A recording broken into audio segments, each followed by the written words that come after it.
കർത്താവിന്റെ ദിനം. ആരും കാണാത്തിടത്ത് യേശുവിനായി വിരിയുന്ന സ്നേഹം. മത്തായിയുടെ സുവിശേഷം 6-ാം അധ്യായം 3-ാം വാക്യത്തിൽ ഇങ്ങനെ പറയുന്നു: വലത് കൈ ചെയ്യുന്ന നന്മ ഇടത് കൈ അറിയാതിരിക്കട്ടെ. ഈശോയിൽ പ്രിയപ്പെട്ടവരെ, ക്രിസ്തുമസിലേക്ക് നാം നടത്തുന്ന ആത്മീയ യാത്ര ഇന്ന് ഒരു അത്യന്ത മാധുര്യമുള്ള പാഠത്തോടെയാണ് മുന്നോട്ടു പോകുന്നത്. രഹസ്യമായി നന്മ ചെയ്യുക. നമ്മൾ ജീവിക്കുന്ന ഈ ലോകം ചിലപ്പോൾ പറയുന്നത് ഇങ്ങനെയാണ്: നല്ല കാര്യം ചെയ്താൽ എല്ലാവരും അറിയണം. പക്ഷേ യേശു നമ്മോട് പറയുന്നത് തികച്ചും വ്യത്യസ്തമാണ്. നീ നന്മ ചെയ്യുമ്പോൾ എനിക്കായി മാത്രം ചെയ്യൂ. ആർക്കും അറിയാതെ ചെയ്താൽ അതാണ് ഏറ്റവും വിലയേറിയ നന്മ. എന്തുകൊണ്ട് രഹസ്യമായി ചെയ്യുന്ന നന്മ അത്ര പ്രധാനമായത്? കാരണം രഹസ്യമായി ചെയ്യുന്ന നന്മ ഹൃദയത്തെ വിനയത്തിലേക്ക് നയിക്കുന്നു, അഹങ്കാരം നീക്കുന്നു.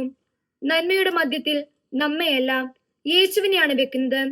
പുൽക്കൂട്ടിൽ ഏറ്റവും മൃദുവായ, എന്നാൽ ആരും ശ്രദ്ധിക്കാത്ത പുല്ലിനേക്കാൾ വിലയുള്ളതാണ് ഇത്തരം രഹസ്യ നന്മകൾ. യേശുവിന്റെ അരികിലേക്ക് നമ്മെ ഏറ്റവും അടുത്ത് കൊണ്ടുപോകുന്നത് ആർക്കും കാണിക്കാതെ ചെയ്ത ഒരു ചെറുതായ സ്നേഹം തന്നെയാണ്. നമ്മുടെ നന്മ ആളുകൾ മറന്നാലും ദൈവം ഒരിക്കലും മറക്കുകയില്ല. ഒന്നും പറഞ്ഞിട്ടില്ല, യാതൊരു പ്രശംസയും ലഭിച്ചില്ല, ഒരാളും കൈയടിച്ചില്ല. പക്ഷേ യേശു നമ്മെ നോക്കി പുഞ്ചിരിക്കുന്നു. രഹസ്യമായി ചെയ്ത ഒരു നന്മയുടെ പ്രതിഫലം മനുഷ്യൻ നൽകുന്നതല്ല, അത് നൽകുന്നത് സ്വർഗപിതാവാണ്. ഇന്ന് നമുക്ക് ചെയ്യാവുന്ന 3 നന്മകൾ. ഒന്നാമത്, ഒരാൾക്കായി രഹസ്യമായി പ്രാർത്ഥിക്കുക, പറയാതെ അറിയാതെ. രണ്ടാമത്, വീട്ടിൽ ഒരു ചെറിയ സഹായം അമ്മയോട് പറയാതെ ഒരു പണി ചെയ്യുക. ചെറു ജീവിതത്തിൽ മറ്റൊരാളുടെ ഭാരം കുറയ്ക്കുക. ദൈവം അതിനെ വലിയ അനുഗ്രഹമാക്കും. മൂന്നാമത്, ഒരാളുടെ ഹൃദയം അലോസരപ്പെടുത്തുന്ന കാര്യം കുറയ്ക്കുക. ഒരു പുഞ്ചിരി, ഒരു നല്ല വാക്ക്, അല്ലെങ്കിൽ ഒരു ചെറിയ ത്യാഗം.